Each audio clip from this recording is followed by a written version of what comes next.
skirt over it today, so I thought I'd twirl. This might be a short video because I was too lazy to record earlier today, and there might be a football game going on. I don't know. There might be music getting played, but for right now it's quiet, so I'm gonna record. So today is day 12 of Dressember.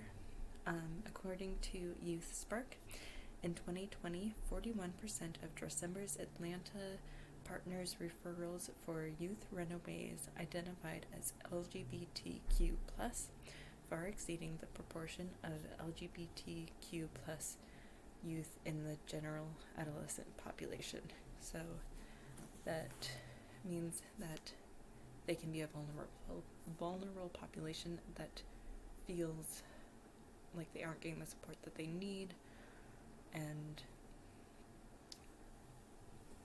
yeah. So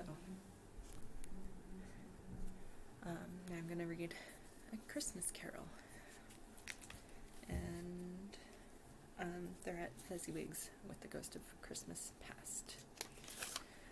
There were more dances, and there were forfeits, and more dances, and there was cake, and there was negus, and there was a great piece of cold roast, and there was a great piece of cold boiled, and there were mince pies and plenty of beer.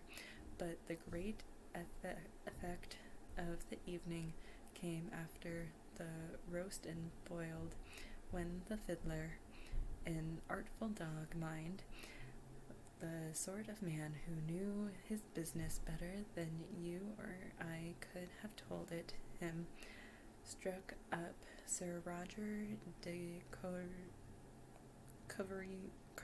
Coverley. Then old Fezziwig stood out to dance with Mrs. Fezziwig, top couple too, with a good stiff piece of work cut out for them, 3 or 4 and 20 pair of partners, people who were not to be trifled with, people who would dance and had no notice of walking. But if they had been twice as many, 4 times, old Fezziwig would have been a match for them, and so would Mrs. Fezziwig. As to her, she was worthy to be his partner in every sense of the term. If that's not high praise, tell me higher, and I'll use it. A positive light appeared to issue from Fezziwig's calves. They shone in every part of the dance like moons. You couldn't have predicted at any given time what would have become of them next. And when old Fezziwig and Mrs. Fezziwig had gone all through the dance, advance and retire, both hands to your partner, how bow and curtsy, corkscrew thread the needle, and back again to your place. Fezziwig cut so deftly that he appeared to wink with his legs, and came upon his feet again without a stagger. When the clock struck 11, this domestic ball broke up. Mr. Fezziwig and Mrs. Fezziwig took their stations, one on either side of the door, and shaking hands with every person individually as he or she went out, wished him or her a Merry Christmas. When everybody had retired but the 2 apprentices, they did the same to them, and thus the cheerful voices died away, and the lads were left to their beds, which were under a counter in the back office. During the whole of this time, Scrooge had acted like a man out of his wits. His heart and soul were in the scene, and with him, his former self, he corroborated everything, remembering everything, enjoyed everything, and underwent the strangest agitation.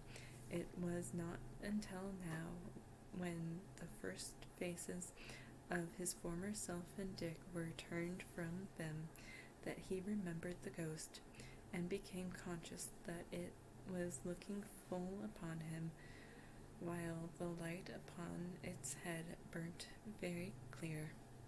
"A small matter," said the ghost, "to make these silly folk so full of gratitude." "Small," echoed Scrooge. The spirit signed to him and to listen to the two apprentices who were pouring out their hearts in praise of Fezziwig, and when he had done so, said, "Why is it not? He has spent but a few pounds of your mortal money, 3 or 4 perhaps.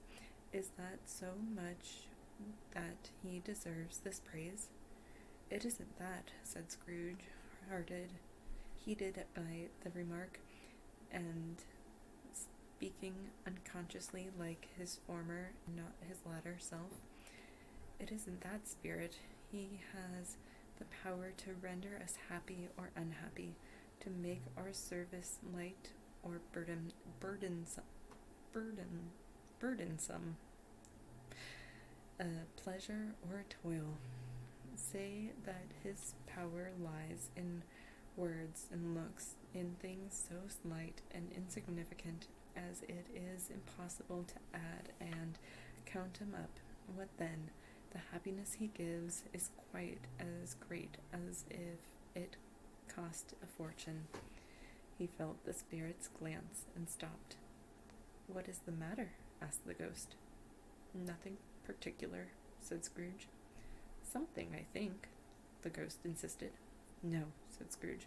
"No, I should like to be able to say a word or two to my clerk, that just now, that's all."